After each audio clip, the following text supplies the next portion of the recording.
Hey, hey, hey, Kim here. I have a Ticklish Business web exclusive coming at you today.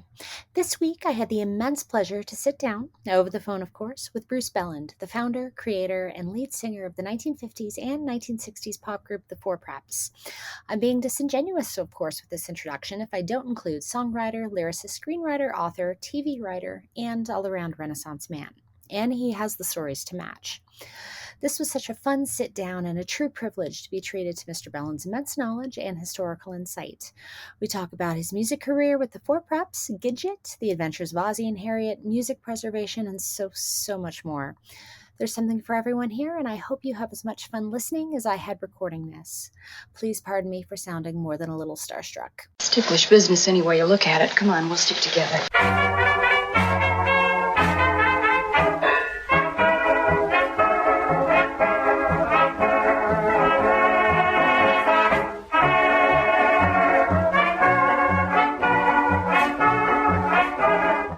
Looking through all of your background and history, I mean, even going as far back as your childhood, the image that you paint as a teenager delivering newspapers in Beverly Hills is such a surreal, fascinating, fabulous image. I would love to hear more about your kind of experiences in Beverly Hills, delivering papers, what you saw, what you heard.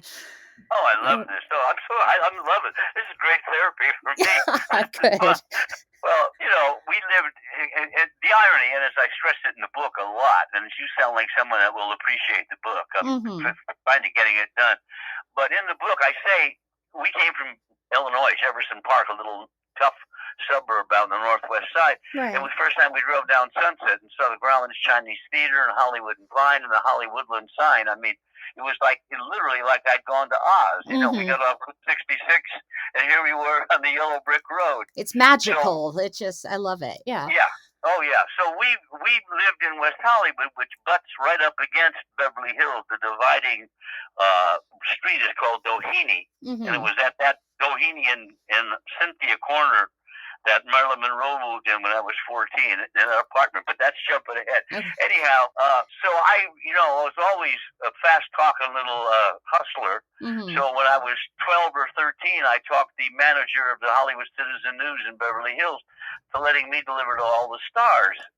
I don't know. I talked to him. I remember his name. His name is Ray Hirsch. He said, "Boy, you really want to?" I said, "Oh yeah, I got to be there." So then, of course, I'm not sure it was in the bio you read, but one day I'm delivering, and a guy calls from his front porch and comes over and talks to me about throwing the paper better so it goes on his porch instead of in the bushes. Right. He shows me how to do it, and it was Gene Kelly. Oh my God, it's Gene Kelly. Yeah. Yeah.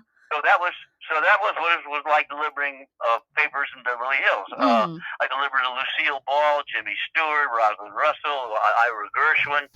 I once delivered flowers to Ira Gershwin's backyard garden party for 100 people. I have never seen so much jewelry in my life. So, here I was, and then I'd get my bike and pedal down Sunset to Holloway, go down, anyway, these are all my old streets, back to West Hollywood. So when you cross from Doheny into West Hollywood, suddenly there's little cottages and, little mom and pop houses. There's still a couple of them left in West Hollywood. I go over there now and then. There's a couple of the old so-called California bungalows left, but most of it's very, very gentrified now and upscale. Well, I never thought I'd say that about West Hollywood. But we were the poor people across the tracks, and all the people in our community were really primarily there to service Brentwood, Bel Air, and Beverly Hills. There were plumbers and house painters and gardeners and stonemasons and people like that. So it was very much a blue-collar working community. And then I get my bike every day and ride over and look at Jimmy Stewart's house. Right. So it was a very interesting and ironic time, but I learned so much. I learned so much from running into these so-called celebrities who were just so down to earth to me and stuff. I was always a little guy with the gift of gab, and I had white blonde hair, and I was my dad was a charmer, and I learned a lot from him. So I would strike up conversations with any star I could anytime I saw them in the driveway or, getting out of their car. So it was a great experience. And, later on in my life, I go back to those same houses to audition for George Burns, where I used to deliver flowers, Anyhow, it's getting ahead of myself. So it was great. West Hollywood, suddenly I went from Chicago, where all my friends were either German or Dutch or Irish or whatever, and now my best friend in West Hollywood is named Chuy Rodriguez. So I started to experience Hispanics and the whole Southern California culture. I mean, from the day we pulled off the freeway on the Hollywood Boulevard from Chicago, I was absolutely, I felt I was, died and gone to heaven. I kept looking around for munchkins because there were pastel houses and convertibles. Oh my God. And at one point we stopped to let a pedestrian walk in front of us, and it was this big bosomed starlet in shorts and high heels walking a French poodle. I thought, that's a Hollywood image right there. Yeah, exactly. Exactly. I mean, hit me right between the eyes. And then pastel houses. This is our first day in town. We're Beverly Hillbillies. I mean, have you ever seen the opening with them coming down Sunset Boulevard? Well, that's what we are. So we drive into West Hollywood, but on the way down Doheny, I saw a pink house and a yellow house and a blue house. And all the houses in Chicago are gray or brown. Right. So it was a wonderland, and I learned so much watching these famous people function. Some of them malfunction, but I cover most of it in the book. So it was a very colorful time, and all it did was make my dream of being a singer, all the hotter. Right. I was determined once I saw how they lived, I said, I want this. So it was good for me and just about every way, really. Because I was wondering, and kind of between that and that equally a surreal experience at Hollywood High, that would almost sound like it would normalize that for you in a way. It would almost make it more obtainable. Yeah, that's very true. That's very well put, and it's a good observation.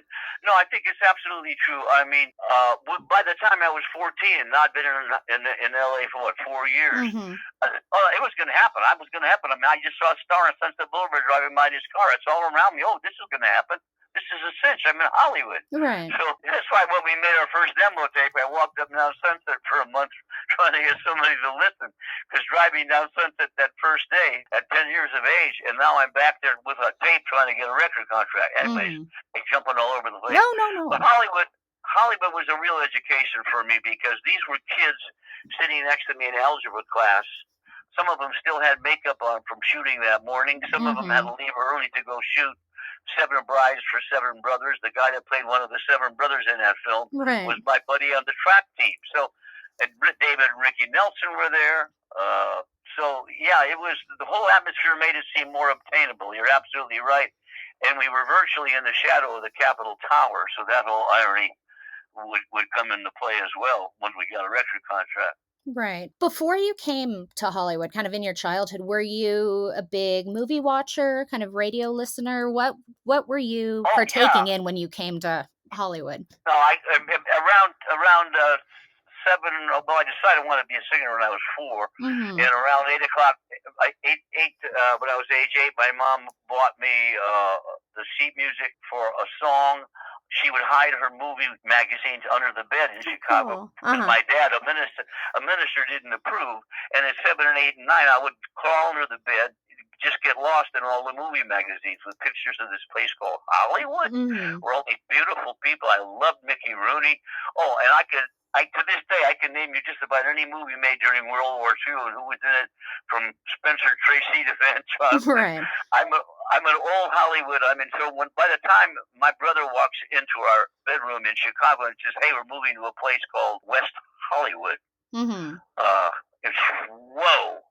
So that's when the magic started, So yeah, very early age, I was fascinated with show business and singing. I'd sing along constantly with Bing Crosby and the Mills Brothers. And as I say, my mom, I had a choice of getting baseball cards or a piece of sheet music. And so I said, give me a piece. And she got me this wonderful song from a classic movie with famous movie stars in it. So yeah, I was starstruck by the time I got out here. I was well on the way. So it meant something to you even then. That's so cool. Oh yeah, absolutely. Absolutely. Yeah. Jumping back to Hollywood High School. Yeah. When you're sitting in class there, did that feel like a normal experience, or was there something to that, like, oh, that's so-and-so, they're doing this, so-and-so's really going places, Well, it was a combination. I mean, it was my meeting kids who already were in the business and very businesslike about it. One of my girlfriends in school choir played Gordon McRae's daughter in Carousel, Susan Lucky. So she lived everything. So that was my normal, I guess you could say. I knew the magic of Hollywood Hollywood High before I went there, because I knew the history of it from my brother who went there. And my normal was having kids leave early to go shoot a movie, or coming in late from shooting a commercial. And one of my girlfriends was the voice of Judy on a big radio show in those days called Date with Judy. Right. So it kind of seemed, I maybe took making it more granted than I finally learned it was going to be, but it was all around me, and I mean, it just, everything was positively reinforcing what I thought I wanted to do with my career. Mm-hmm. Because that accessibility is such a powerful thing. I was looking at your bio, songwriting, Weekend Warrior, screenwriting, the teleplays. How were you able to, jump in and get a feel for all those mediums, and what was your favorite? Oh, wow. God, these are great questions. I'm really enjoying this. I hope you are. This is just great. Well, when I was a kid growing up, as a preacher's kid, my dad would have me write poems for special occasions. If it was Mrs. Davis's 78th birthday at the potluck dinner this Wednesday, he'd like a poem from Mrs. Davis. Okay. I mean, my mom had on the wall frame for years a poem I wrote when I was 6. She actually had her frame. It was, "Here we go through the snow. No, no, no, no, no, no, no." And that's songwriting right there. And so I started to write jingles, and I learned to play the ukulele very early on. Probably the thing I was most attracted to, because television wasn't really around to any extent to start with, was the radio and 78 records and a record player I'd hide under for hours and play music. So that's why I get into writing and lyric. Certainly, I've written films and I've written TV shows, and they're both in their own way. They're gratifying and they pay off, and you get edited like crazy on television, so you can't sometimes say what you want to, and you make compromises, and that's not a lot of fun. But without question, far and beyond any of those tasks, I call them, writing lyrics for me. The thing I love most is being on stage singing them. But writing lyrics, and my wife keeps wanting me to put it together, and maybe I will. I have written lyrics for everybody from Willie Nelson, which was a cover story in Rolling Stone about a controversial song I wrote. My lyric is what made that song happen. My thoughts were expressing, don't judge people what they look like, judge by their deeds what they do. The Troublemaker, Willie Nelson's recorded it 3 times. You can't beat that satisfaction if the producer McLeod says, "Hey, I really like the scene in the 3rd act." Right. They're not the same thing. There's an anthem I wrote called "So Many Voices Sing America's Song," which is won all kinds of awards. It was done at inaugurations and stuff. So there again, sitting at Mount Rushmore for its dedication, 3 seats away from George W. Bush. Right. George H.W. Bush. While the Air Force choir, the Mormon choir in the Air Force band, sings my song. So Many Voices Sing America's Song. Gives you chills thinking about it. Come on. I mean, I can sit and watch To Catch a Thief over and over again, and I'll never get the thrill I do hearing 100 voices sing a lyric I wrote about something I feel very strongly about. Most of my best lyrics have always been about social issues. That's just where I go. I was a real folk singer, rebel, lefty, all through, when the Preps broke up, I did a folk act with David Somerville, who was a legend in himself. And we wrote a lot of protest songs, Troublemaker being one of them. And the idea for writing it, you sound like a deep thinker. You may enjoy this. Oh yeah, of course. I came over to visit my mom after I was married, living a few blocks away, and I dropped in to see her and said, she said, "Oh, Daddy and I are just so disgusted." I said, "What?" She said, "We went in downtown Hollywood and driving back all these filthy communists all over." I said, "Excuse me?" I said, "Gee, these filthy communists lying in the street and lying in doorways." And my mom was a benevolent soul. She didn't hate anybody. Right. But she said, they're obviously communists. I said, "Mom, whoa. How do you know they're communists?" She said, "Well, they've got beads around their neck. They're wearing sandals. They haven't shaved. They've got this long, dirty hair." I said, "Mom, you're a preacher's wife. Jesus wore long hair and a sandal." That's so. Oh my God. I'm sorry. I don't. Have you ever heard the lyric of The Troublemaker? And that's a long way of answering you and saying, what do I enjoy most of the discipline? Oh, yeah. Nothing comes close to the singing thing. But second would certainly be lyrics, and especially lyrics where I can make a statement I feel strongly about.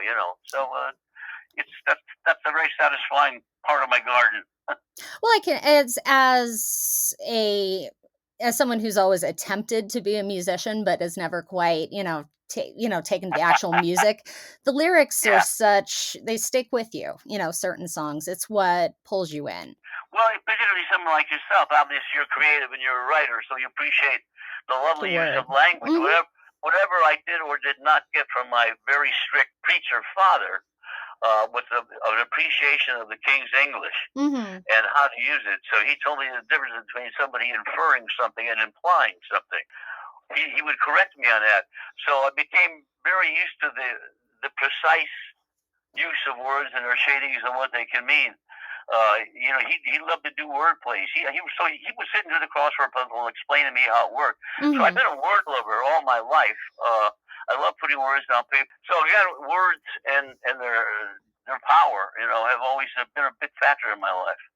Thinking back to the prep days, what are in 26 miles? Did that come?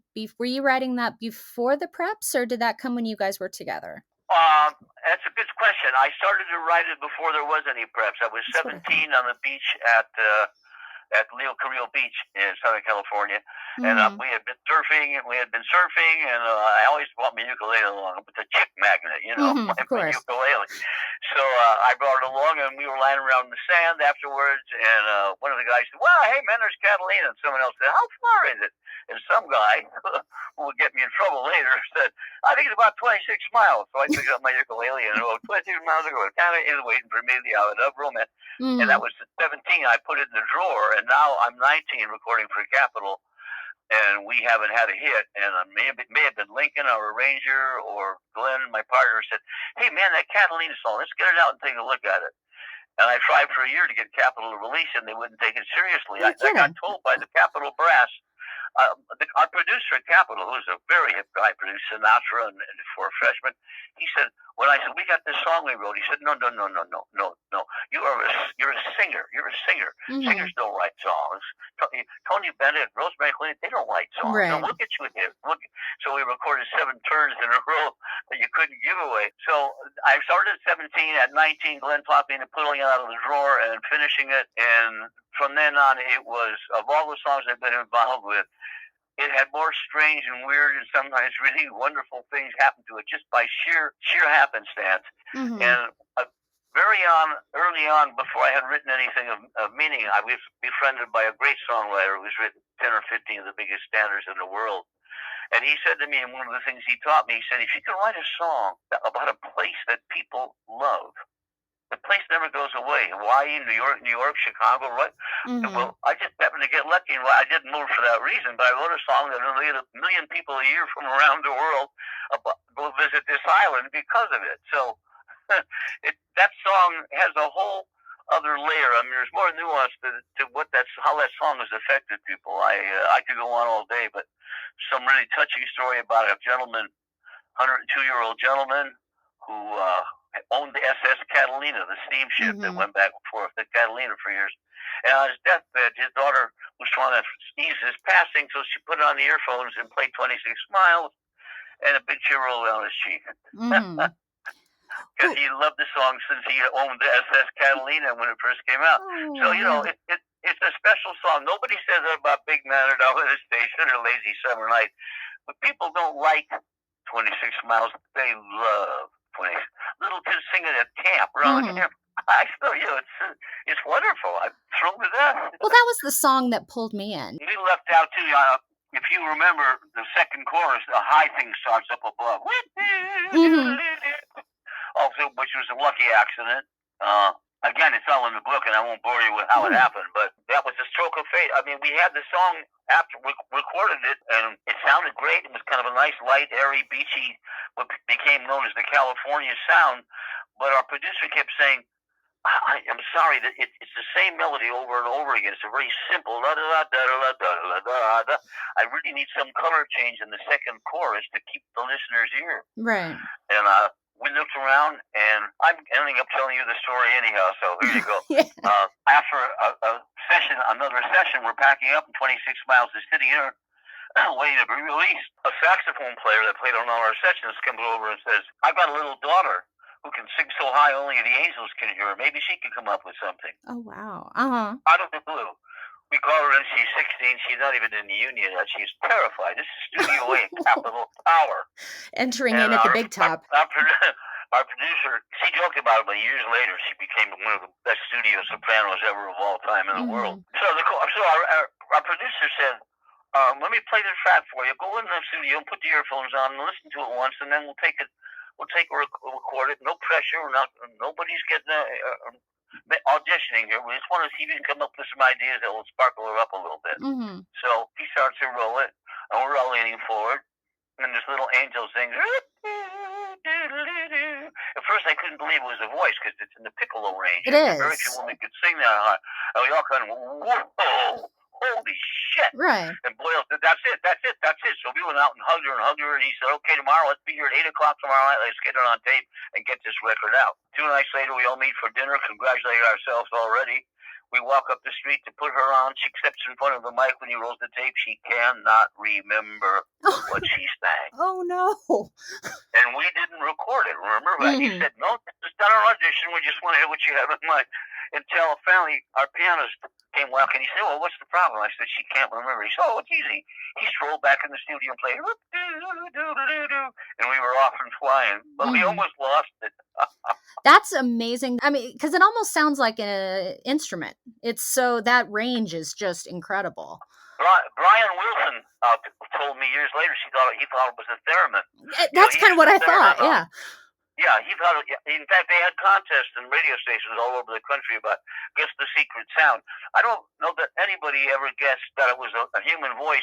Over the years, I'd say I probably have had 20 or 30 inquiries about, can you tell me what that sound is?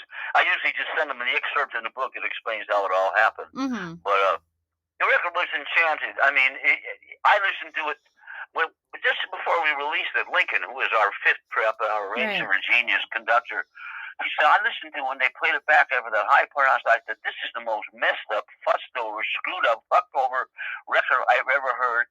It was put out, in the book I have a picture of it, was put out as the B-side of a song from Music Man. Mm-hmm. So it's mentioned so small in the print for the record, you can't even see what's on the B-side. It went out there and never would have happened. Well, who knows if it would have happened or not, but a disc jockey.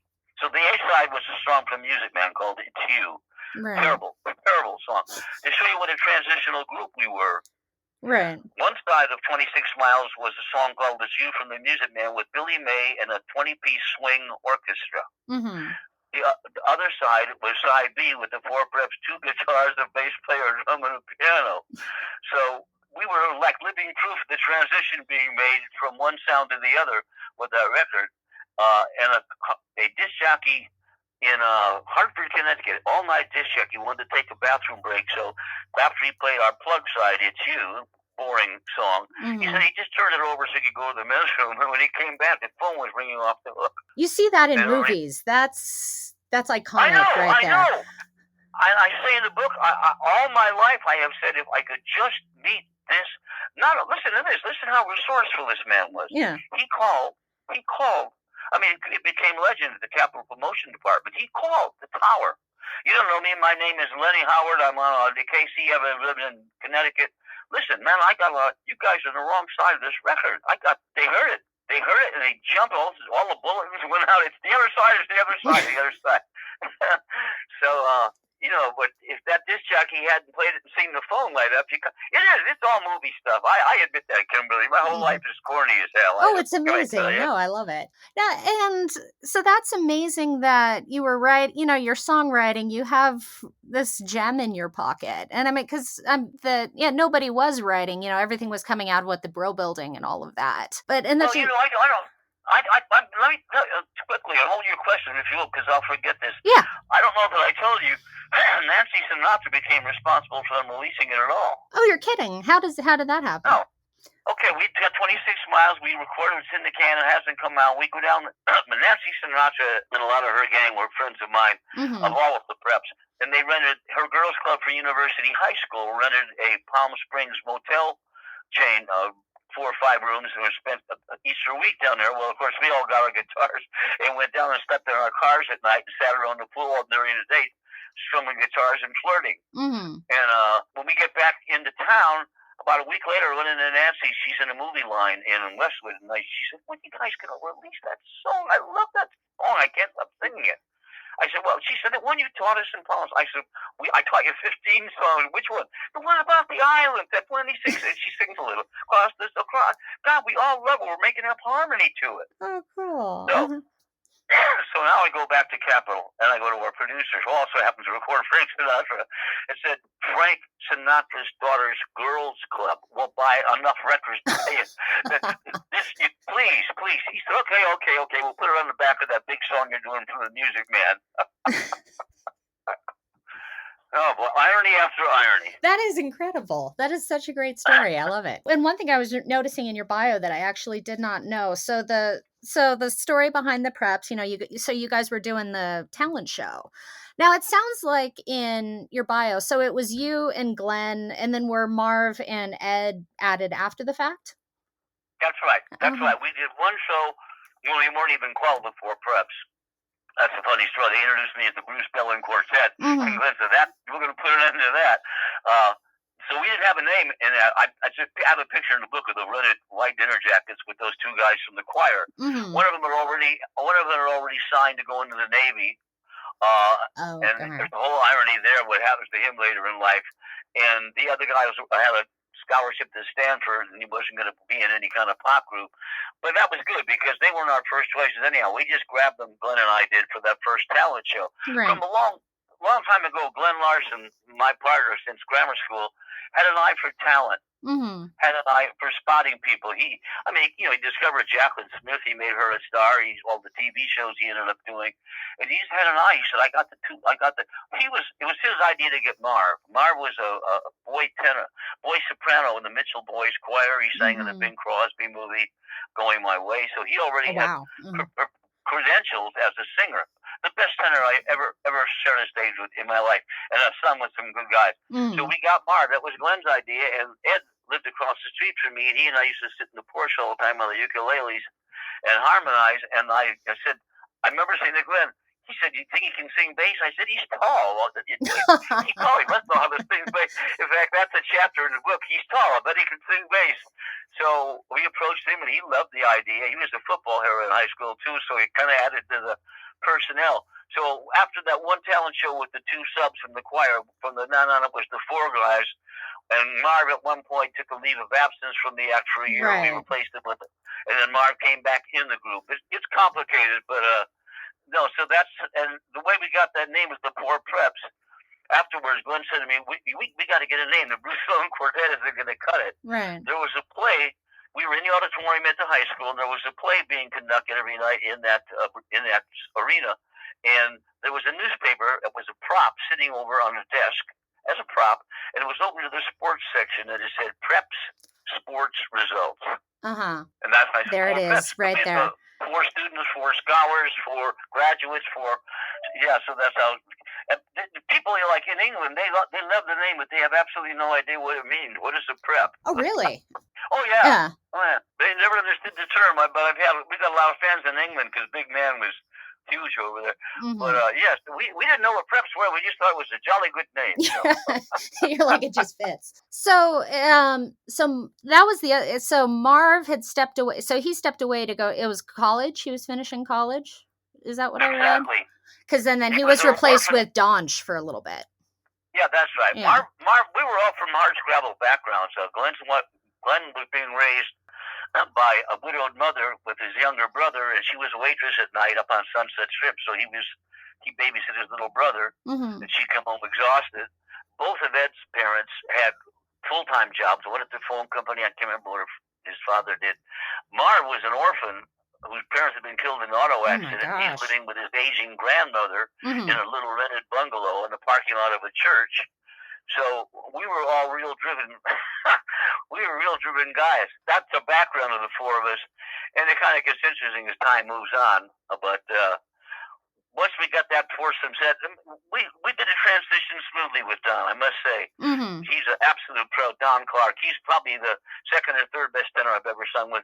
But he never had the power and the robust bravado that Marv could. Marv could tear the roof off the place, and I left my heart in San Francisco. Mm-hmm. He could be light like a little falsetto bird, but Don Clark stepped in. We had 26 Miles, and right then Marv quits after our first hit.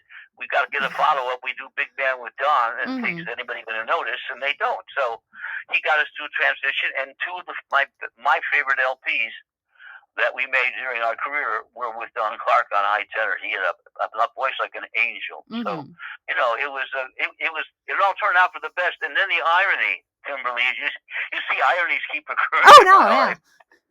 Then the irony that who comes back in to replace him? Marv. Right. I was amazed at the live albums that you guys recorded. That seems so relatively rare. I've only ever, heard of, the live albums in the, kind of the nightclub circuits. Yeah. And you had such an incredible stage patter, for lack of a better word, that tone that you guys crafted out for the stage shows. How did you develop the impressions? Is what kind of jumped out to me initially. The impressions of the Fleetwoods and Dion and the Belmonts and such. That's interesting. This is all really focusing for me on the book and the stories I'm telling. Oh yeah. We from the start. First of all, I'm a clown. Anybody that knows me will tell you that I've done silly things in restaurants and airports. I'm a clown. I'm an extrovert.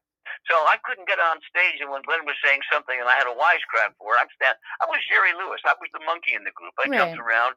And then the crazy thing was, after all this slapstick I do, a la Jerry Lewis, I'd step in and sing Young and Foolish, in this romantic tenor. So it was weird. But so comedy came natural on stage. Ed's 6'4", I'm standing next to him, I'm 5'7", we're going to have fun with that. Glenn's got a pompadour.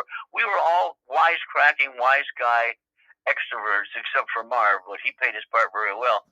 But we determined from the start, as I say in the book, we want to be entertainers, not just singers. Right. And when we finally get featured in Life magazine, and the caption says they brighten their act with clowning. We said, hot damn, we did it. We can sing well, sing beautiful songs, and we can make people laugh. Because there's no way I can get on stage and not do something silly eventually. It's just not in me. Right. And Glenn had a razor-sharp sense of humor. Glenn was very much as our spokesman, like Johnny Carson. If you're listening to the live albums, the spokesman, that's all Glenn. That's what I wondered. You hear me making wisecracks in the back and stuff, but he had the fastest mind. When he became a successful producer, I would visit him on a lot sometimes. He'd be in the trailer whipping out the next scene in the show and handing it to him and taking jokes. He was just a dynamo. He'd work all night on the road writing scripts and stuff. So the fact that I joined up with him and said, hey, let's go find two other guys and make this happen. And then, of course, along comes Ed Cobb, who is in the Guinness Book of World Records 3 times. Thank you very much. So it was an extraordinary foursome. Don was not nearly as forceful or aggressive a personality. He was just a nice, good musician who sang well. But the four of us were interesting lives. Listen to Glenn's interview. He kind of refers to the same. It floats around on YouTube. There's an American Bandstand. The four of you are doing Down by the Station. And I watched this clip, and I see the three of you losing it, and poor Glenn looks like he's terrified. What was going on behind the camera?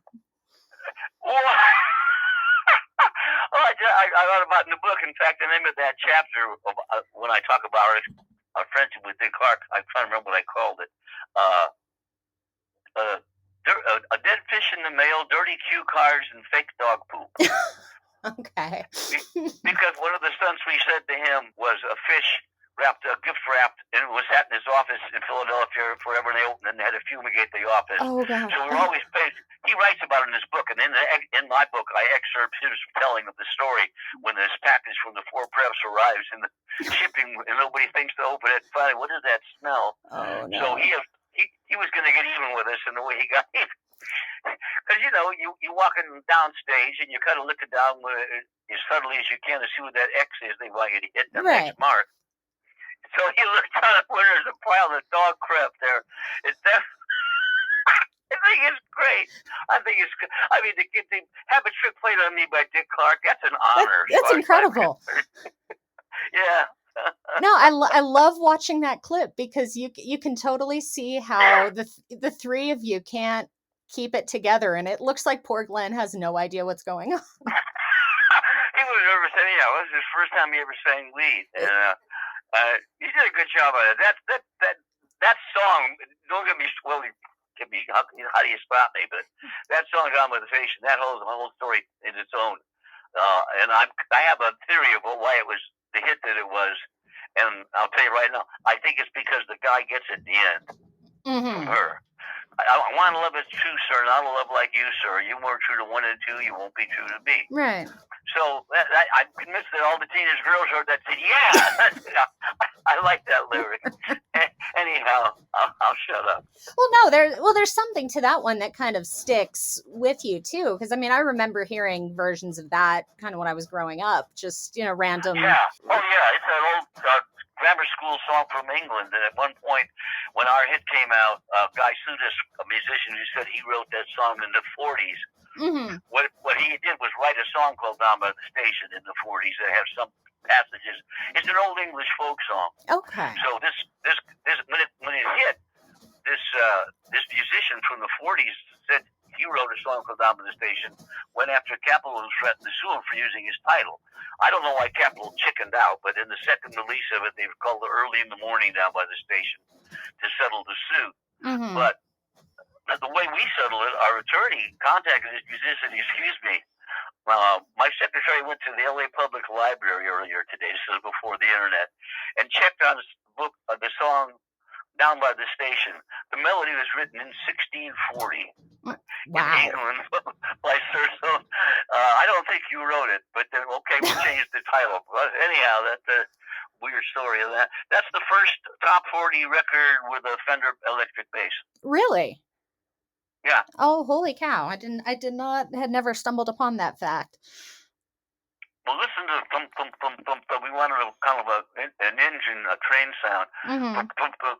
And I remember walking in, I looked over and I saw Ray Pullman, who usually plays a stand-up bass, and he was playing this weird-looking, huge-looking guitar, but it only had 4 strings. Right. What the hell is that? And our arranger, Lincoln, said, "Oh, man," he said, "that is the Fender bass. Wait till you hear it. You wanted that train sound? Wait till you hear this." Yeah, Ray Pullman. He was one of the Wrecking Crew, a famous studio band. Mm-hmm. Jumping ahead, but mildly related to the same kind of conversation, the letter to the Beatles. I was amazed. I mean, because I stumbled upon this, a month and a half ago, and had no knowledge of it whatsoever. And it's such a fascinating, it's such a great record. Oh, thank you. And to hear the messaging is so clear, and I can totally see where everything is coming from. But to hear that this was pulled so fast, but also hearing when it was recorded, because is it true that was recorded February? I saw February 10th, 1964. I could probably find out if I looked. I got a CD here with the dates. I have no idea. I don't remember. That could be, because that corresponds exactly to when they were showing up. Okay. And because I think they were on Ed Sullivan like February 9th or February 10th. I'd love to hear the story more about that, the creation of that record, and everything that, what happened to it and what happened. Well, you sound like a hell of a historian and do your research, but one of the things that I realized, and I cover again in the book when I started to write my notes, I've been writing this silly ass book for 3 years. Oh, no, yeah. Anyhow. You need to. It's coming. We always did songs about all kinds of topical things. We did it on granny dresses. We did it on pot. We did it on draft dodgers. We did it on Mother Teresa. We did it on Fidel Castro. We did it on the jerk and the frug and the monkey. Mm-hmm. So we were always kidding what was a big fad, what was in. Well, now Glenn and I are established as writers, and we have a publishing company, and some young songwriters are bringing us material that they'd like to record. We have a label called Lar Bell, as in Larson Bell, and Lar Bell Records. And a young folk singer named Ivan O, ULZ, comes to us and says, I wrote a song about a guy that's a fan of Haley Mills, and he sends her a letter, and he keeps getting a thing back saying, send in 25 cents. And we like it. We take him in the studio, we record it, we release it, a letter to Haley. Mm-hmm. Didn't sell at all. She was red hot. We thought it would. It didn't sell at all. He wasn't a great singer. He didn't do a great job. So, along about a month or so later, I don't remember if it was Glenn or me. One of us said, "You know something? The Beatles are so damn hot. Why don't we just turn?" So we said to Ivan, "Is it okay with you?" He said, "Okay with me. Are you kidding? Oh my God, yes." And we split the song, the royalty, 3 ways with him. Mm-hmm. So we recorded and we threw in the imitation. Which we were so proud of our imitations. We worked so hard on them, and some of them were pretty goddamn good. They really are. So, it was another irony in my life. And because that was pulled from circulation. Here's what happened. We had it out. It was number 80 or something with a bullet, and everybody was talking about it. Everybody was playing it. And Capitol Towers, from all I can learn, and I've asked all the parties involved, and nobody has the same story, from our producer to the promotion man to somebody said that either Brian Epstein or some people thought it was the Beatles' attorney called Capitol Tower and said, "We are not happy. We've heard the Beatles, the Four Peps new release. We feel it puts the boys in a very unfortunate and unfavorable light, and we're going to sue for defamation if you don't pull the record."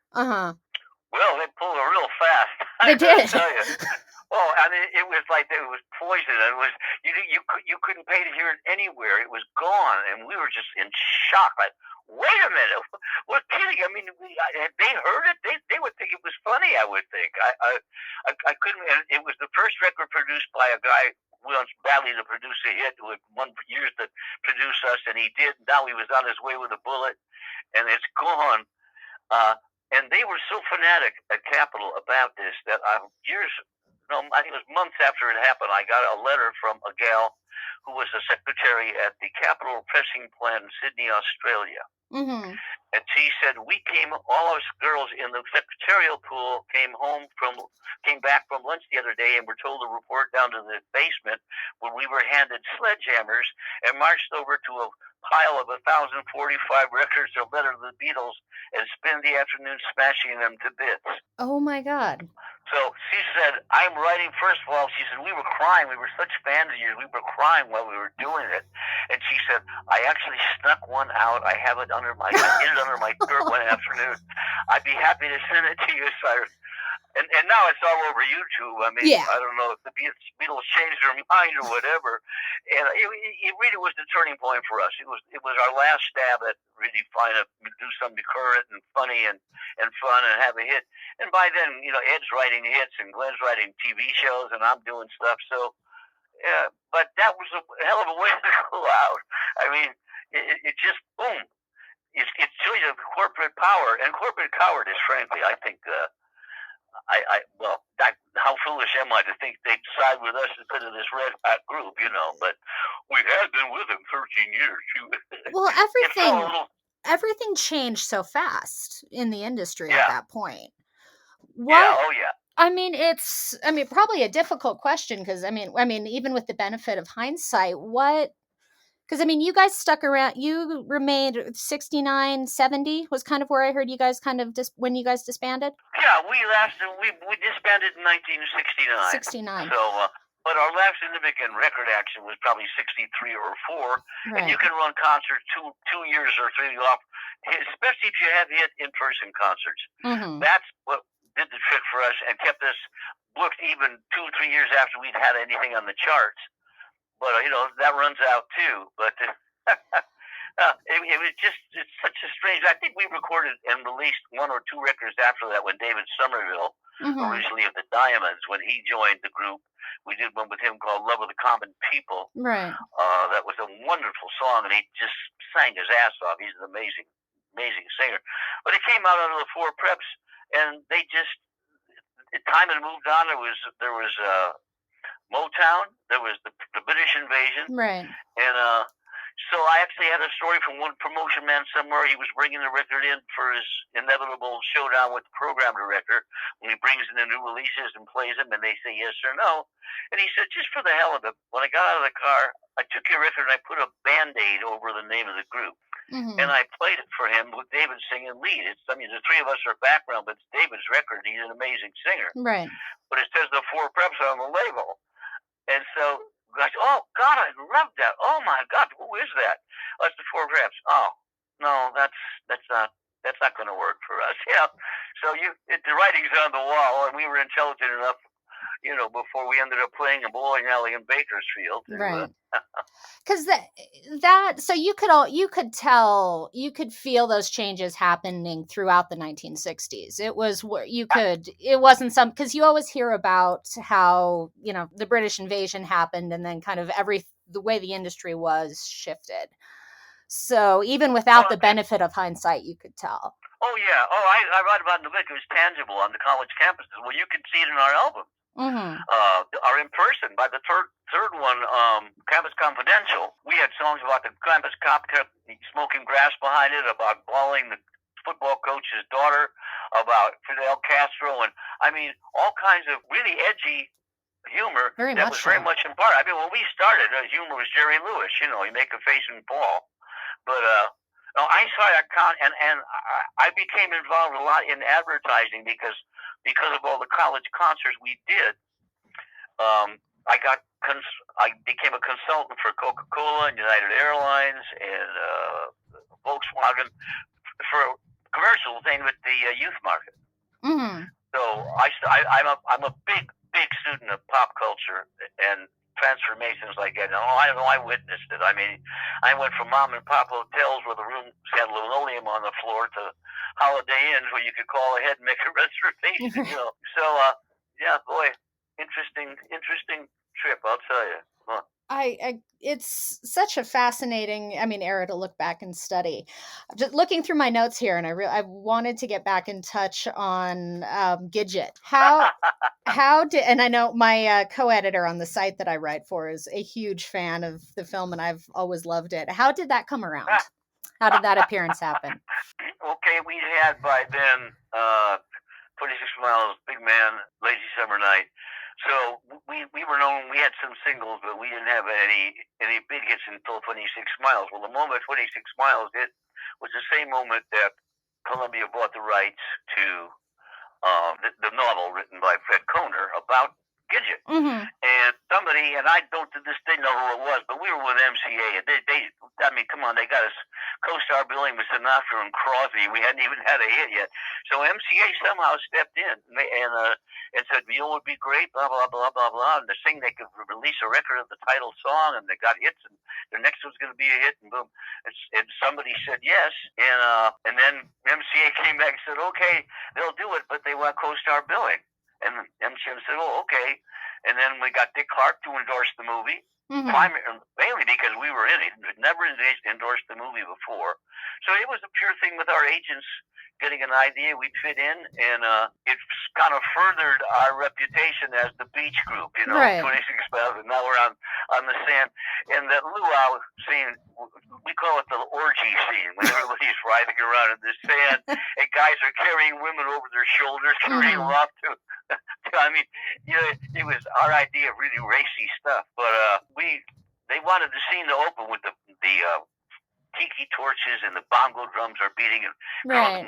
bathing suits are running by, and the whole thing is, and they wanted clapter, bum, bum, bum, it gets louder and louder, and then we come out and sing. Right. So they ran it with the extras, and they didn't like it loud, and it wasn't loud enough to clap. So they got on the phone, and they called like 15 executives from the building next door, from the Columbia Studios. These are guys in suits and ties, and they all came in and stood just off camera, clapping along with the luau. It was just one world meets another. I just always got the biggest kick out of it. People could see 10 feet away. These guys in suits and ties. And I loved Sandra Dee. I thought she was adorable. I made a fool of myself trying to woo her, and it's a whole Bobby Darin story. Oh, yeah. Yeah. Bobby Darin real quick after that. Oh, yeah. Well, I say in the book, she was mine for a while, then Bobby Darin came along. No, from the day I finally got my nerve up to say hello to her, it was 4 days on the set before I could work up my nerve.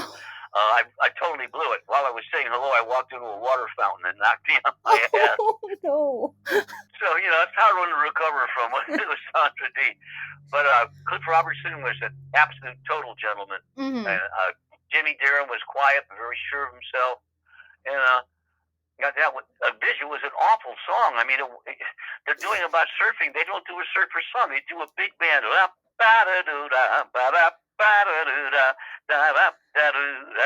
That's swing jazz.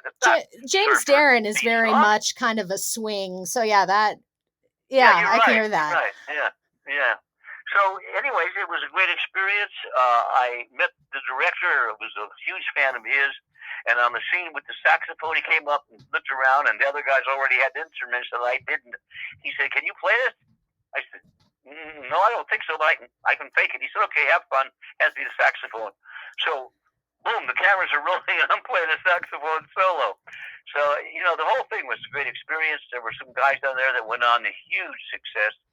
A guy named Burt Metcalf, who was just one of the extras on the beach, produced MASH for the entire 11 years it was on as a series. Uh-huh. And a guy named Tom Laughlin made a hit movie as a character called Billy Jack, where he was a martial artist, an American Indian artist. Mm-hmm. So, there were lots of talented people in the crew and the cast, and it was a terrific experience for us. We wished that the song Gidget had been a hit. We tried to make an up-to-date kind of version of this kind of corny song. And then we put on the back of it the song that we do in the scene on the beach, which is Cinderella. Cinderella, yeah.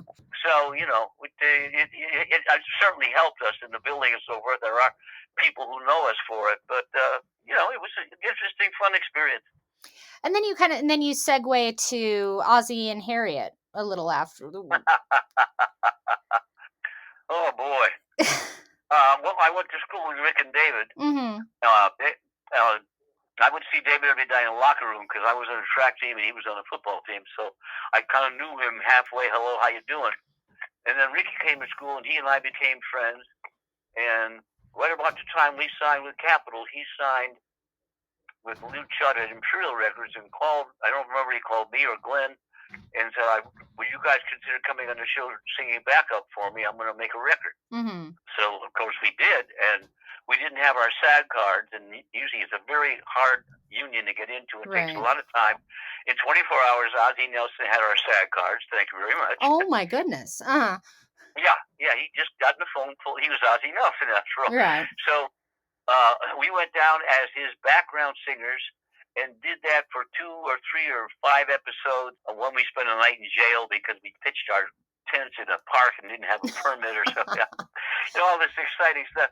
But it was always the 4 of us backing him. And then slowly over show after show, they started giving me lines and comedy shtick with Rick and with Ozzie and stuff. Finally, the Preps, I think, did 1 or 2 seasons and left, and I was there for 2 or 3 more seasons as Bruce, Ricky's roommate, confidant, and all that their stuff. But it was the most amazing experience of my life. Ozzie Nelson, absolute genius. I saw him handle situations that were so tense and could be so ugly. Oh, my God. Mm-hmm. And so not productive, and just walk his way through with the velvet gloves and make it happen. I mean, just an impressive, creative guy. He was the first man in television history to be the writer, the producer, director, and the star of a series and have total control. I never knew him to make a mistake. I never knew him lose his temper. I saw him work his way out of situations with actors that were difficult and stuff. That I have enormous admiration for him. And when I found he was dying from David, I sent him a letter and said, "There's not a day that goes by that I don't use something I learned watching you function." And I got the nicest letter back from him. I framed on my wall, as a matter of fact, about it. We were a family. We were a show. I always thought your kids, I was your surrogate father, and I'm so glad you're doing well at NBC. So that whole thing to me, that's a whole part of my life. I was crazy about Harriet. She's was a great dame in the best sense of the word. She could tell a dirty joke and inhale a cigarette with the best of them. Oh, cool. But she was, she was a flapper in the Cotton Club in New York before she married Ozzy. She was married to a comedian who abused her, and they annulled it, and then she was the chanteuse at the Cotton Club. In fact, I got some pictures in the book of her in this slinky satin floor-length gown, Oh, I love it. Whoa, this is Harriet Nelson. And David was the quiet, solid type, stalwart, always there, always on time, always nice to everybody. And Ricky was Ricky. But Ozzy in particular, I have a real spot in my heart for that man. Some of it didn't even stand and lecture me. I just watched them function and so, whoa, that's the way it should be handled, That's the ideal way to learn. Yeah, it really is. Absolutely. You're absolutely right. Yeah. Because I was looking, he was directing a lot of the episodes, especially later on, that you guys were appearing in, Yeah, Ozzy was. Yes. I saw Ozzy's name pop up a lot, and I saw David pop up once or twice as a director, maybe. Oh, I think David did direct some later episodes. I know he went on to direct a lot of television commercials. That's what he finally did. But that could very well be that he did some episodes. Everyone I ever did, Ozzy was behind the camera. So everyone, and he would come in, and he was the only director I ever saw that did. I'm a great actor, but he would actually tell you the reading of your line. Ordinarily, they say a little more. Mrs. Nelson, could you bake cookies for the dance Friday night? Just give a little more energy, a little more. He wouldn't do that. He would say, "No, Mrs. Nelson, could you make cookies for the dance Friday night?" And he wants you to pair them exactly. Mrs. Nelson, you go up on Nelson. So he had his way of doing things. It was 14 seasons on ABC, so I guess it worked. That's funny that you mentioned cookie. I was watching the Mamie Van Doren episode last night, and it just jumped right into my. Oh man, yeah, it was fun. A pretty racy premise for that show. I was really surprised actually, because I've watched a bit, but you have a very kind of a certain mindset kind of comes with that show, and to see that Mamie Van Doren episode, it was completely left field from what I'd remembered. Bubbles Latassel. Yes, exactly. She wasn't a stripper; she was an exotic dancer. I remember thinking, geez, and then when Mamie Van Doren comes in with the B-52 bra and the high heels and the miniskirt high heels, and like jamming it all over I'm thinking, this is Ozzy and Harriet? And you got to be quick out. He loved it. He would do daring stuff now and then. And particularly after 14 years, you start looking for new ideas. So that was his idea, and that was fun. Oh God, I got some outtakes from that show that are really terrific. Oh my God. So I had no idea how tied in you guys were with Ricky Nelson's kind of explosion as a singer. Yes. Because it said you went on his first tour. Did you open? Mm-hmm. Or did he open for you? Oh no, we opened for him. Yeah. We opened for him. We haven't had a hit yet. So we opened for him. So we did that first show, and we did background for him on the show. And what happened is Imperial finally came to Capitol. We still hadn't had a hit of our own, and said, we'd like the Poor Preps to do the background on Rick on his vocal on our label, because it will give him full billing. And Capitol said, no way, they're not going to be a backup troupe. That's not what the Poor Preps are about. Right. No. So we got to the point where he was going to record a song. We had a great bungalow on the set where we'd go with donuts, guitars, and hang out. So we would take a song he was going to record. He'd get the demo record. We'd go in the bungalow. We'd sit around and sing parts to the song he was going to record. He would then take those parts we'd sung and take it to the group as a recording session and say, sing these parts. So we never backed him on record, but our parts did. But we never did. Capitol never let us. You hashed it out and kind of were helping in that creative process. Yeah, absolutely. And we had good simpatico with him. It was interesting watching it happen, the whole Teen Madness thing, when we dragged him out on stage for his first appearance at that high school. I mean, it was absolute chaos, madness. So that Teen Idol thing, we were there with it for the start of it. And just as he really hit it big and hit Life magazine, we got a hit, and we were on our way. Because it seems like I always looked to him as he was hit so hard and so fast, and you see it almost like the manufactured kind of teen idols that's become so. Oh, absolutely. I mean, the poor guy having to grow up on screen the way he did. But then it's the way it's always fascinated me in that era, how suddenly he started hitting big and suddenly every poor teenager on a television show at that time had to start singing. Uh-huh.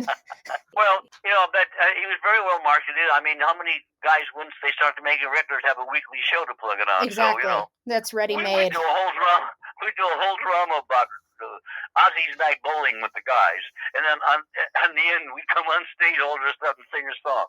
Had nothing whatsoever to do with the show we just watched, but it became the first. People say the first music video. Right. He did Traveling Man with on the beach of Waikiki and so forth. Right. Yeah. So at this same time, you guys were doing 100. I was amazed. 150 gigs. It was saying an average a year. How physically were you able to do that? Well, we didn't have good drugs then either. We just did our best. I don't know. We had enormous energy, and when you're making good money and living a good life, and you can come home from the road and buy a Corvette, I put up. I never, until recently, when I got older and airports became a hassle, I've never understood people say, "Oh God, I couldn't stand traveling in different cities all the time and staying in hotels." I love that. Must have been an experience. Oh yeah. I mean, especially I'd never been on vacation in a rented bungalow, so the whole lifestyle change was really amazing, and I fucked up a lot. And don't we all? You were young. You were out. I can imagine. What memorable? I mean, what are some places where you traveled that stick out to you as memorable? Where did you enjoy going and playing? Well, certainly New York and the Ed Sullivan Show, and all that involved. And we after Ed Sullivan rehearsal, when I was walking back to the hotel, we passed the Carnegie Hall, and we stuck in a back door that was open and went out on stage until the janitor threw us out. So New York is very special to me. San Francisco, we played a nightclub there. It was our first professional engagement called Fax 2. Mm-hmm. We went back year after year after year. It was just Hawaii. I'm not a big tropical fan. I mean, we go to Hawaii and get off the plane, and by the time we got to the luggage, we were covered up to our head with lays. But I never would want to lay on the beach and watch the palm trees. So I like a big hustling city, and where there's some interest. And for long, I considered myself part of the elite because I traveled for a living. And we used to wear sports jackets and ties. And now I got guys getting on with skateboards and a wife beater and shorts. The objective when you're flying is to wear as easily to remove clothes as possible. Oh, yeah. Don't want to be fumbling in that security line. Obviously, places like Europe and stuff, have their own magic and their own story. But traveling for me and visiting the big cities in the country I loved it. Mm-hmm. So that I enjoyed a lot. And all of a sudden, kind of those concerts came along. I mean, we would have played nightclubs the rest of our lives. Right. Had it not for the college concert market, we were ready to play it. Go back every year to the Holiday House in Pittsburgh. Thinking back on, the scope of your career, was there a time, it could have been working with sharing a bill, appearing on a show. Did you ever find yourself starstruck, or that you found yourself a fan of? Time and again. Mainly, first of all, with George Burns. Totally unflappable. A heart of gold, that crusty guy. But, sure. So absolutely, Sinatra and Crosby, when I stood feet away from them while the rehearsal for the Edsel show, I didn't schmooze and watch them function or day to day. They were there to rehearse and then they left, with their entourage. Mm-hmm. But George Burns, absolutely on stage. I'm trying to think, it's a very esoteric reference, but at one point, when I reformed the Preps in 2007 or 8, Ross Barber from the Four Freshmen came up on stage with me, mm-hmm. and I sang Graduation Day with Ross Barber, the Four Freshmen. So it doesn't mean anything probably to most people, but to a group singer, that's about as big as it gets. Totally. They were... It's a Michael Jordan. Mm-hmm. So... I'm trying. We backed Tommy Sands. I never saw any magic that we sang with him at the Hollywood Bowl. Uh-huh. I'm trying to think. No, there were people that maybe were on the same show with us, but not on the stage with us. Mm-hmm. So, but no, I I don't remember the starstruck feeling other than George Burns, and I go very quickly over that because he wouldn't let me be intimidated. You know, he just. But he taught. George Burns really was. I consider my primary mentor as far as God, I guess as far as my approach to just about everything. You know, how to be happy and comedy timing and all that stuff. So he would be my idol. There's no question of it. There's very few pros to learn from who quite reach those levels. I mean, that's right. He's still an icon. Not only that, but willing to teach, willing to take me in the dressing room after every show and say, okay, that thing you do with so-and-so, take 3 more beats and do it so-and-so. He mentored me. That's incredible. He gave you that kind, with as big as he was, he gave you that kind of time. Every night. He watched the show every night. He never missed a show. He watched every show, every word we sang. Yeah. And he'd call me, kid, come on, let's talk. And I go in the dressing room and he said, no, you know the number if you move around and he says so-and-so, then you go so-and-so, might work better. And, yeah, like that. And George Burns talks and you listen and take everything in. And you do tend to listen since by then he'd been in the business about 70 years. Yeah. Right. Now, jumping a little bit forward, Belland and Somerville. How did that form? Well, as the preps began to wind down, the first guy to leave of the original 4 was Ed Cobb, and we needed a bass. And Glenn very cleverly said, "Gee, I was in Chicago the other night, and I saw David Somerville from the Diamonds. He calls himself David Troy now, and he's a folk singer. And he was at the big folk club in Chicago, whatever it was, the Horn of Plenty or whatever it was. And he's really got a hell of a voice. And he might be. I know he could probably sing bass. I don't know if he's interested." So we called him, and he said yes, he was, and he came on board as a prep. Also with the stipulation, which is very reflective of David, that he wanted to be allowed to record for Capitol as a single as well. Yes, he would be a 4 prep, but ultimately he wanted to be a single. So he came in, and we worked together on stage a half hour before we said, "Oh my God, there's something going on here." I remember we did the Philippines, and he and I were taking over the app. Where Glenn and I used to do the banter and the comedy. Suddenly, David and I, and plus he's one hell of a singer, right? So now that the winding down, I'm not sure if Glenn started. I think maybe Glenn left the group next. But our agents who had represented the 4 preps all along said, the folk thing's getting very big. You guys got a very folk. Why don't you and Somerville put something together? We can get you work. So we became a comedy. Mancini used to call us the Mother Smothers or something like that. I could the see Righteous that. Smothers. So, because we sang our asses off. Right. He ain't heavy, he's my brother, and stuff like that. And we did comedy, like crazy. There's an embarrassing clip of us on the Johnny Cash show. Yes, so I've seen that on YouTube. That's. Oh, God. Every time my kids look at that, they call me and say, "Dad, how could you do that?"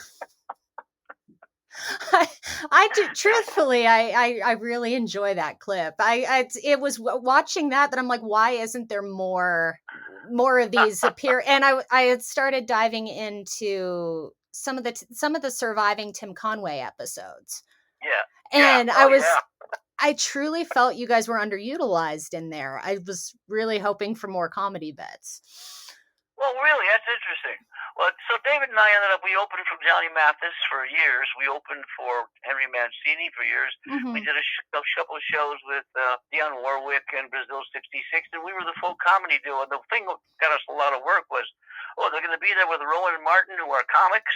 Okay, they won't do comedy, they'll sing. Right. They're going to be with Glenn Campbell, who sings, doesn't do any comedy. Okay, they'll do comedy. And usually someone like Mancini say, "Hey, do both. Sing great and do some comedy." So I love that experience. David was just a remarkable artist, and we did our very, very first appearance. Kimberly was on the Tonight Show, for crying out loud. We've been together about a week, So that was a very heady ride, and we were regulars on the Tim Conway Show, which was a bomb on Sunday nights following Glenn Campbell. But we were regulars on that and got very misused and underused and abused, and But Belland. So finally, then, as we were kind of winding down with Belland in Somerville, I got an offer to go to NBC as an exec, and and David was already recording on his own with a girlfriend, so it kind of died its natural death. But it was a great experience. I wrote The Troublemaker with him. I respect him enormously. We lost him about 2 years ago, and I think about him all the time. He was just a giant. He was just a wonderful guy. Your personas complemented each other so well, and that's kind of what I felt like in that Johnny Cash clip. It was just you two played off of each other perfectly. You you sound like a fan of irony. The irony is that I've got the beard and I've got the hair of the whole thing and the whole hippie look, and I live at home in Encino with 2 kids and go to the PTA every week. And David's up with a gal in the Hollywood Hills and getting loaded on weed all the time.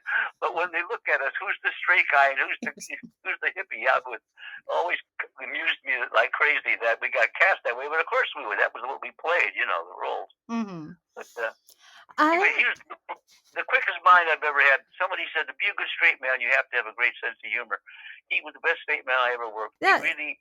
It's so clear. I love that. I mean, the Pat Boone moment. It's just that made I nearly spit took, laughing when I saw that the first time, because I'm like, that's just, and I loved that the audience seemed to react to it. Oh yeah, it's the old Ryman Auditorium where the Grand Ole Opry used to broadcast from. That was just before they remodeled it. Yeah, it was a big barn. Yeah. So anyway, that's Belland in Somerville. I was noticing on your IMDb, but I did not see it in the bio, so I was curious. Boatniks. Oh yeah. I wrote the theme for 5 Disney movies with a gentleman that I composed some things with named Bob Brunner. We wrote for the Computer Wore Tennis Shoes. I can't remember what the other one. And along came this thing called Boatniks. And so had he written 2 or 3 themes of previous Disney movies, with him, he called me and said, here's what the story's about. I wrote a long lyric and we ended up using about half of it. But that was with a partner. The most successful thing we ever wrote as far as the movie theme was the Computer Wore Tennis Shoes, which introduced Kurt Russell. Right. But that was wonderful. I loved writing for Disney. I really was nicely treated. It wasn't a studio; it was the campus. They called it the campus. They play volleyball on the lawn at lunchtime. And I mean, it was a great experience in writing with them for those. We must did 15 songs in a weekend for the Mickey Mouse Club. We can you do it, guys? Can you turn them out? We need somebody. So we just went overnighters. You just hunker down and do it. Yeah, we wrote one called "Have You Ever Thanked Your Thumb?" And all kinds of stuff. So that was a great experience. Disney, it was fun. No, that it's seeing those references, the Boatniks reference, and then the National Lampoon. I went right straight back to those songs. Those are some of the most memorable themes that I've, it's probably, it's been years since I've seen, some of those movies. And it's like, oh my God, yes, I know that one. Know exactly it. So we lost our kind of only pre-British invasion radio station here in Denver. They rebranded it and turned it into a sports betting radio station. Oh, wow. Yeah. And that absolutely killed me because I growing up, middle school, listening to that radio station was how I learned, how I discovered things and how I figured it out. And who were you a fan of when you were at that age? It started with Frank Sinatra. Oh my God. Yeah.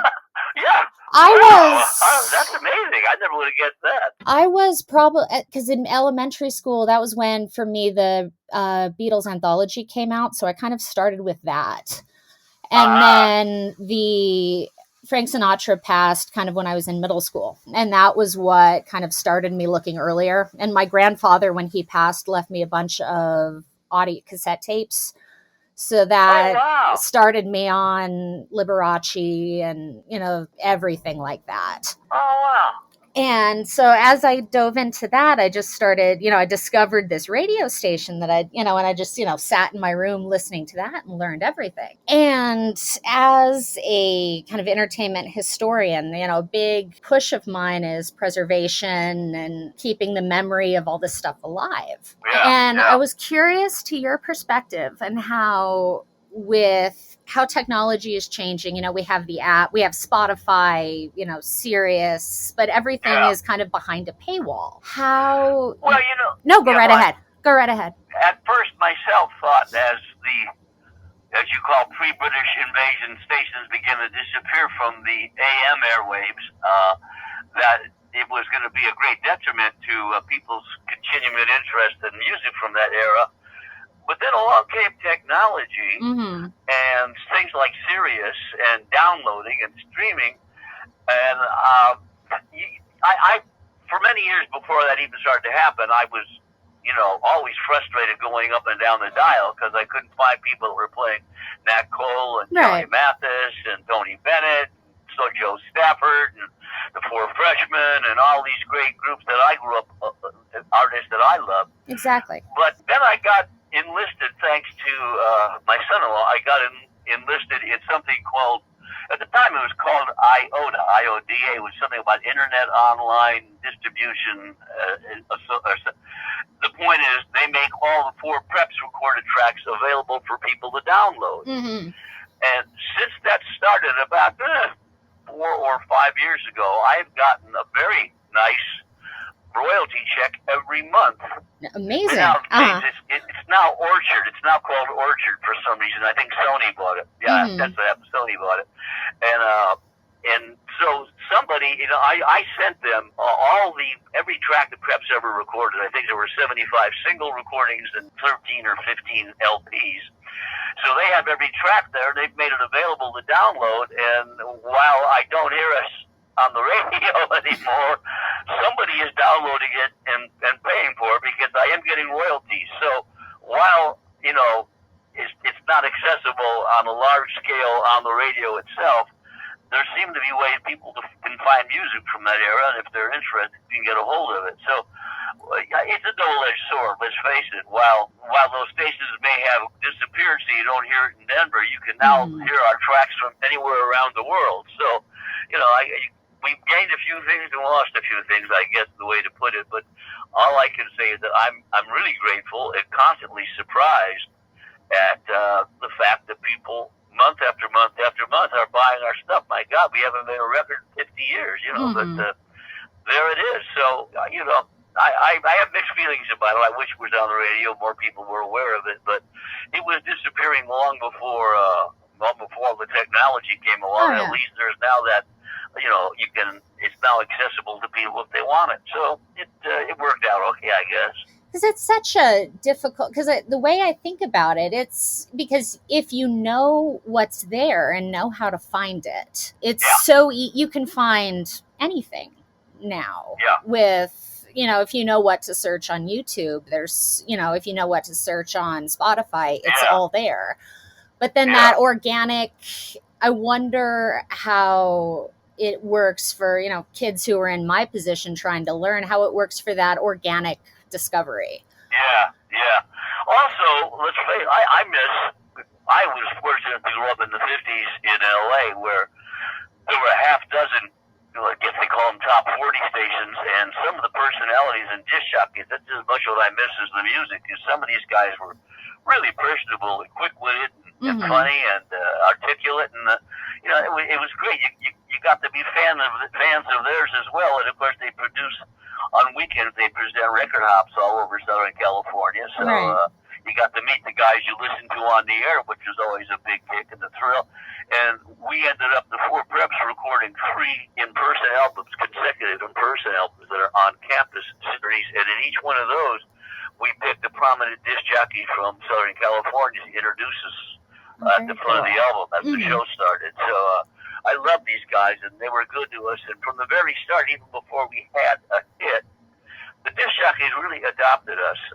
We'd put a record out, it wouldn't sell 10 copies, but you'd hear it all over the airwaves. So I love that period. I'm very nostalgic for it in a way, but at least it's accessible now. And interestingly enough, Kimberly, I read somewhere recently that the number of people, I can't remember what age it was, over 60 or 70, that are adept at seeking things out online is quite large. I'm really surprised. So I get the fan mail and stuff from retirement communities in Florida where they've downloaded an entire album and want to know about this song or that. Very cool. So, it is kind of cool, isn't it?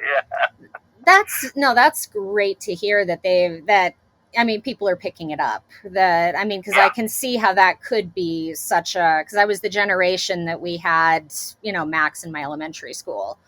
So it's kind of always been there. So it's so vast. A gentleman's not supposed to ask a woman this question, but how old are you? 35. Oh, okay. Yeah, born smack dab in the 80s. I'm sorry? I've got shoes older than that, Well, you you would find, I think, this question provocative and interesting, and I've asked a lot of my friends my age and others about it, and it's amazing how few people know the answer. Mm-hmm. What branch of the armed forces did John Wayne serve in? Oh my God, I should know this. I'm inclined to say Marines, but I don't know if that's the easy answer. Oh no, he didn't serve. Did he? He never served. Yeah, he never served. He never wore the uniform of America. He never served a day of military service. And all through the war, he was coming up with fancy stories about if they'd make him part of a special entertainment division or that he might consider. I don't know how he dodged it all that time, but the irony to me, Kimberly, is that he's considered by so many people America's hero. Right. They've got statues of him here in Southern California. They named an airport after him. And here's Jimmy Stewart, who flew 27 combat bombing missions over Germany. He was a general in the Air Force when he got discharged. Whoever calls Jimmy Stewart America's hero? No, it's a big, tough John Wayne who never served a day. It was because my emphasis in college was kind of a gender studies kind of. I looked at kind of the development of feminism looking from 1945 to 1963, give or take. And I always enjoyed looking at the constructs of masculinity during that time too. Oh, wow. Yes. And that so fits into that, how John Wayne personified that acceptable society's ideal sense of masculinity. That's exactly true. And it's quite an interesting story. He also recently read, I can't even remember where now, an article about the fact that, I know what it was, there was a movement afoot for some time in Orange County out here to change the name of John Wayne Airport because somebody uncovered a interview with Playboy that he did back then, in which he said, without question, I'm a white supremacist. He said, I don't believe giving power and authority to people who don't know what they're doing and are stupid. What's wrong with being a white supremacist? So this is America's hero, right? We have that discussion constantly, kind of with the group of contributors on the site that I work with. It's such a hard line to emphasizing in classic entertainment, with looking at history, you come up with, you have to look at these double-edged swords that are so hard. And I know I've gotten blowback on content that I've discussed because people don't want to hear that, you have this very specific ideal set up on something, and then to have to acknowledge that people weren't perfect, that people had these other views, that history itself brought other perspectives to it, and it just, people have a very hard time with that. It's like finding out George Washington owned slaves, It's like, wait, no, folklore. They never taught that in elementary school. No, they sure didn't. I got an interesting quote by somebody one time. It said, George Washington could not tell a lie. I can and choose not to. It'll take the lesser off of yours, doesn't it? That's great. I've never heard that one. Yeah. Oh, yeah, you want to know if there were any artists I thought were that was unsung and overlooked. Music, movies, things that you feel don't get the love they deserve, that you would love to see more people take an interest in. First of all, the movies. Two of my favorite movies, well, obviously you'll know the answer to the first one, why I like it, Spinal Tap. Okay. Have you ever watched it? It has been a while, but yes, I have seen it. And the other one is Harold and Maude, which I think presents a wonderful outlook on life. Ruth Gordon's character of Maude just says so many profound things that I love those. I wish more people were aware of them, particularly Harold and Maude, which makes much more of a sociological point than Spinal Tap. Spinal Tap just tickles me because it's so absolutely representative of what groups go through on the road. As far as recording artists, there's a wonderful singer-songwriter that I always liked a lot and never felt he got what he deserved, named Kenny Rankin, Rankin, who's a wonderful singer. And then a terrific young woman singer on Capitol with us for years named Sue Rainey, Raney, who really deserve to be as well known as any of the greats like Peggy Lee and Joe Stafford and stuff, and I don't feel she ever got that either. As far as groups are concerned, my being a group singer, it would have to be the Four Freshmen, and while millions of people love, adore, and respect the Four Freshmen, I think the whole world should know about it, because there's never, to me, been another vocal group that ever came close to what they did in terms of harmonic innovation. And I just think people are missing a rich experience if they don't hear these four guys and what they do harmonically. It just gives me goosebumps every time I listen to it. So those would be some examples of people I wish were better known and more exposed. I always think with the Four Freshmen, I always think of your live album where they've been freshmen for 20 years. Yeah, it's funny. Glenn Larson, who was my partner in the group and the spokesman who went on to be Glenn Larson, the producer, he always had an edgy sense of humor. And when we were writing that song, I wrote, next we have the freshmen, a group that race a cheer. Of course, they've been four freshmen for almost 20 years. It isn't that they're stupid. We want you all to know they can't afford to graduate. They're making too much dough. I love that. Glenn wanted to be... Yeah, so Glenn wanted to be nasty, so he said, "It isn't that they're stupid? Well, a little, maybe so. They can't afford to quit." Why do you have to say they're a little bit stupid? What does that have to do with it? Glenn was always doing the edgy stuff, so I always cracked me up when I heard it. I lost the argument on that one. I love those bits. They're just the right amount of biting. I think back to Teenager in Jail, kind of the riffing on Dion and the Belmonts too. Yeah. Dion was really angry with us for a long time. I used to hear from people that if Dion ever met you in an airport, he'd deck you, because it came to the point where he'd be doing his concert and he'd get to that part of the song, "Teenager," and the audience would sing, "In jail." Oh, you're kidding.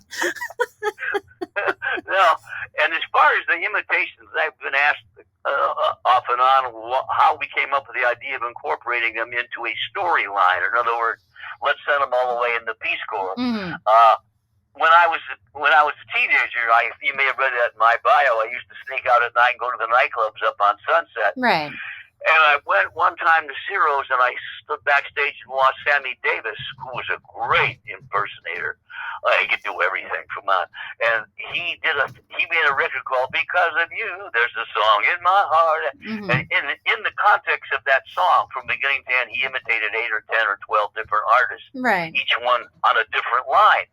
So, in those days, a lot of comics that did impressions would say, "And now a guy who sounds a little bit like this," rather than weaving it into a song where you just go into the next imitation without the setup. So when we got together to put that number together, we said, let's do it in the context of a song and a story. And of course, the second one was about getting drafted, which we knew a lot about.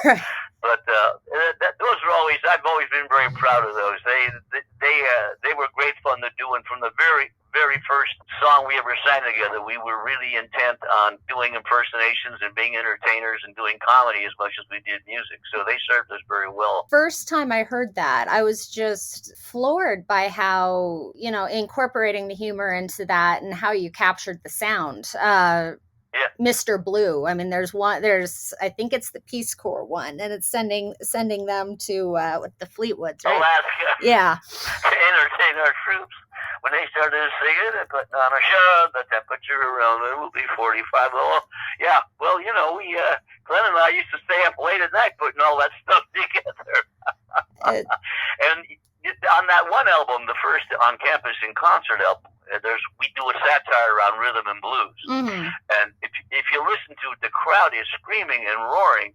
Well, you can't tell by listening to the record why they're laughing. Obviously, you can't see us, so you don't know what we're doing on stage visually and physically. That doesn't make it onto the record. Right. So when it was in the album, we were about to release it, I said to our producer, "Gosh, should we include that number where nobody knows what the hell that's listening? Nobody knows what's happening? I mean, people are screaming and laughing. Aren't they going to be frustrated and unhappy?" He said, "No, you know what they're going to do? Next time you're in town for a concert, they're going to buy a ticket to your concert so they can come and see what's so damn funny." Yeah. And he is absolutely right. I mean, we do college concerts and we're doing sound check with the sound crew before the show, and they don't say, "You're going to do that number where you imitate all the groups," or yes. So he was absolutely right, And that's the regret coming at it from this, from like a seat like someone like myself. I listen to those, it's like, oh my God, I wish there was more. I've rewatched this, the bandstand clips on YouTube so many times, but God, that it must have been such a experience, being there and seeing and having that full experience on the live albums, because you're missing something, not being there in person. Well, that resurrected our career. I mean, thanks to our producer, from the day we signed with Capitol, before we had a hit LP, which we wanted desperately to get, our producer at Capitol was a big fan of our live show. He always got a kick out of it. We were appearing in town. He'd come and watch the show. And this is the man that produced Sinatra and Judy Garland and the Freshmen. So finally he said to us one day, why don't we do an album? Because we did 3 or 4 studio albums with some good singing and some beautiful songs, but they didn't sell that well. So what turned the trick was the live album with our comedy and some entertainment on it as well as music. So I always been really indebted to him. Well, we owe him so much, our producer at Capitol. He was really a genius, a wonderful, wonderful, gifted man.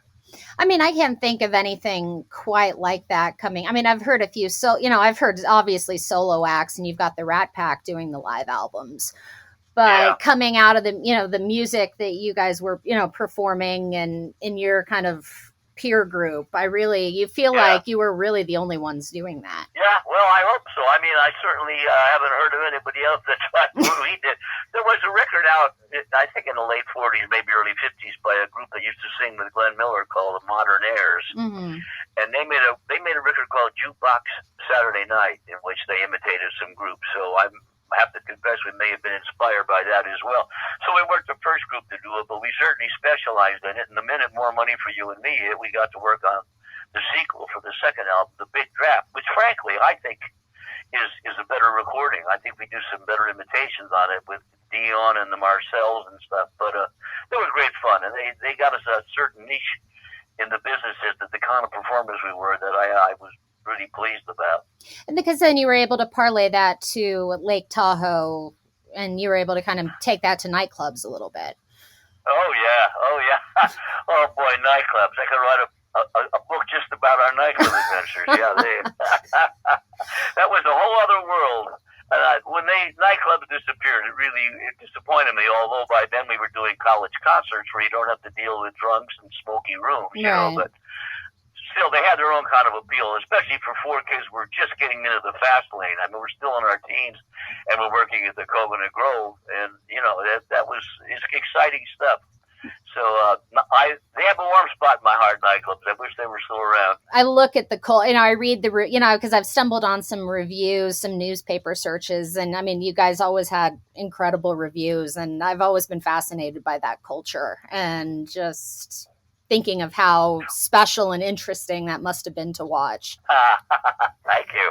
So what does for the next few months, years look for you as it relates to projects? What are you working on? Well, my main emphasis now is the book itself. I had originally, when I initiated working on it, to tell you how many years ago, 3 years ago, I guess, my intent was, because by then, although I had a group called the Four Preps that I toured with, I was really excited about doing a one-man show in addition to singing, telling some stories and weaving some tales. So that was my initial motivation for writing the book, was to create a one-man show once it got out there. That may happen again as the pandemic clears up, but right now I need to get the book done. I did take 2 or 3 days off and try and add some more stuff to the website, which you said you checked out. But the book itself, getting that website going, and I got to tell you, Kimberly, I get 2, 3, 5 emails a week from people, some of them quite young, who want to join the Four Preps fan club and want to know where they can get our products and so forth. So that keeps me busy. But my main goal right now is to get the book finished and get it out. And then I end the book in 1969 when the Preps disband. And so I've got another book coming where I produce television and go to NBC and write movies and stuff like that. Well, I have a very dear friend who could get away with saying it to me. He says, Bruce, you're not going to live that long. You're not going to write another book. I said, well, maybe I'll fool you. We'll see. But right now it's the book and getting that done and getting it out. Mm-hmm. Age is only a number. Yeah, there you go. So good for you. It's so special to be able to hear these stories and be able to, that you can pass them down, that you can get these recorded, because that's so much of a struggle looking at classic entertainment. And that's what we're trying to do on our website, is trying to make sure that all this, that there's still voices to pass this down, that it doesn't get lost to time, because there's so much that great. has. Oh, that's, well, and I don't think, of course, I'm prejudiced, but I really don't know that there was any more colorful period in our pop culture history than the 50s. Mm-hmm. And the funny thing about the 50s is people don't really think about it, but the 50s lasted until 1966. Agreed. Mm-hmm. I mean, people think, well, the 50s, that ended in the 50s, and in 1961, the 60s. No, the whole folk fad and style came in, well, it started with the concert up north, the music festival where Mamas and Papas and Janis Joplin held forth. Monterey, maybe? Thank you. Monterey Pop Festival, yeah. But up until 66, in fact, Ozzie and Harriet, the show I was on, it went off the air in 1966. It was on from 54 to 66. So what some people think of as the 60s didn't really start till the middle into the late 60s. So the 50s lasted a long time, and it was a colorful era. I mean, with sock hops and hot rods and drive-ins and American Graffiti and Grease. It was a great time to be a teenager, especially in Southern California, where all that stuff was just, blossoming. Mm-hmm. I've always found the 50s fascinating. So much of my studies in college was looking at the 50s almost as more, I've always felt they were more complex than, even entertainment of the era wanted, than it comes across. Yeah. We're so guilty of pigeonholing the 50s as, a very superficial readings of Donna Reed and Ozzie and Harriet, when if we look at these personalities behind the camera, behind the stories, there's so much percolating in the 50s. And it was such an interesting period and really building to everything that we saw later. So I've always just been drawn to the period. Some classic films about that era, although I've had a kind of a mild resentment towards the film Grease, because a lot of young people think that's it. I didn't know anybody like Danny Zuko, the Travolta character with the greasy hair and the ducktail. I didn't know anybody like that at Hollywood High. We didn't have greasers. I mean, we were very innocent with the saddle shoes and the whole thing. But, that was an asset, I should say an aspect of the 50s that was there. But I just regret it when younger people think that's all there was the greasers and the hot rods, when it was a lot more to it than that. Exactly. And that's what I really try to get across in my research, because because Grease was an entry point for me, but then you kind of dive into other things, and it's fun to study. And what was the fun? Well, I should say the final point of Grease, that Olivia Newton-John got the guy she wanted by turning into a slut. Yeah. That's a great object lesson for young women. Yeah. Yes. As someone who was on a feminist kind of entertainment podcast for a number of years, that's a really hard one to make peace with. Yeah, good for you. I've got two daughters. They accuse me of being more of a feminist than they are. So I really feel strongly about that. Not that there's anything wrong with Olivia Newton-John, but that movie, and of course it was a huge musical. I ended up meeting the fellow who created that musical and talked to him about it, but it was successful. So how do you in this business, how do you criticize a hit? It's you don't. Money talks. Right. You've been so instrumental in kind of tying all of the media together, and that to me is such an important part of preserving everything, because it's all out there. We just need to find it, and putting it all together in one spot is what needs to happen. And one of the most frustrating parts of that whole thing and assembling it, putting together, is I don't have nor does anybody in the civilized world have access to any of the Ed Sullivan tapes. That his son-in-law, Marlo, I can't remember his last name, controls all the Ed Sullivan broadcasts, all the recordings, and you can't even use a two-bar phrase from it for anything on your website. They'll come after you for everything you've got. So some of the funnest things that we did were on the Sullivan Show. I do a chapter in the book about where we did a remote from Vegas. Maybe I don't think it's in the bio, so you didn't read it.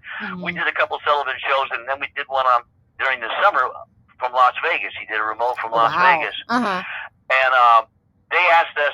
So it was at the Desert Inn, so we couldn't wait. Oh, we're going to be on that stage, that legendary stage where so many stars have held forth in the showroom at the Desert Inn. And when we get there for rehearsal, the director says, "Oh, you guys are going to perform in the showroom. We got a great idea for you," because we were going to introduce Lazy Summer Night. We did Big Band and then introduced our new release, Lazy Summer Night. He said, "We're going to put you out in the middle of the golf course, outside. Get it, Lazy Summer Night outside." So we had to sing on top of a flat tin-roofed tool shed in the middle of the 17th fairway. Oh my goodness! In tuxedos in 104-degree temperature, and they piped the sound to us from the showroom where the van was a block away across the golf course inside the building. So they hooked up a sound system where you could barely hear it, and we decide, since we're going to be on Sullivan, that we're going to signal our girlfriends at home that we're thinking about them on the show. So while we're singing Lazy Summer Night, my signal to my girlfriend was to rub the side of my nose with my index finger. Glenn was to tug on his earlobe. Ed was to wipe his, across his chin. So let's say, "Hi, honey, I'm thinking about you." So we get on television, up out on the roof in the golf course, and we're singing Lazy Summer Night. Ed rubs his nose, and I tug on my ear, and Glenn rubs his chin. And when we get off, we go back to the hotel, back to the showroom, and our manager, our wonderful old manager, real old powerhouse guy, was in our dressing room, absolutely outraged. He said, "I will never let them do that to you guys again. I am so sorry we let that happen." We said, "What?" "Well, he said, I could see you guys out there, outdoors, trying to brush the bugs away." And go. We never had the nerve to tell him that we were signaling our girlfriend. So he was really angry that we'd been out there pushing all the bugs away. In fact, I call that chapter "Bugged" on the Ed Sullivan Show. And that he never did find out the truth. That's not the end of the story. 3 months later, we're touring in the Midwest, and we get a call from our manager saying they're going to rerun that Vegas show next Sunday. So now after our concert that night, we talked 3 or 4 of the cute girls into going to the diner with us and getting a cheeseburger in the mall. I mean, it was very innocent back then. But we're driving along in the van on the way to a diner after the show. And I hear Glenn say to the girl it's kind of his date, "Debbie, by the way, we're going to be on the Sullivan Show next week." She said, "Oh my God." I mean, this is in Kansas somewhere or something. And he said, "How would you like it if I signaled you by tugging on my ear?" Oh, goodness.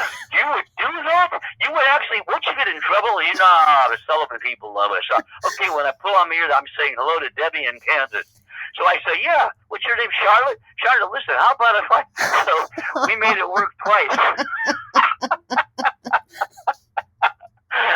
Oh, played that perfectly. Guys will stoop to anything to impress a girl, As they say in Back to the Future, what's a rerun? Yeah, it was fun. Thank you so much for tuning in today on Ticklish Business. Please, please, please take some time to check out Mr. Belland's website at brucebelland.com. All of his contact information is right over there at the site. And as I mentioned, he's compiled an amazing online archive of the creative history of the Four Preps. Music, video, pictures. It's a great stop for those wanting to learn more, and most certainly for those wanting to revisit the work of this fun and talented group. Mr. Belland is currently working on his memoirs, Icons, Idols, and Idiots, My Adventures with the Greats of Show Business, from Ozzie and Harriet to Elvis, Sinatra to the Beatles, Bob Hope to the Beach Boys. And if this discussion is any indication, it's sure to be a must-read for classic entertainment fans. Stay tuned for more here from Ticklish Business. We have regular podcast episodes wherever you listen to podcasts, and you can always check out our regular classic entertainment content at journeysinclassicfilm.com. Thank you so much, everyone, and happy viewing.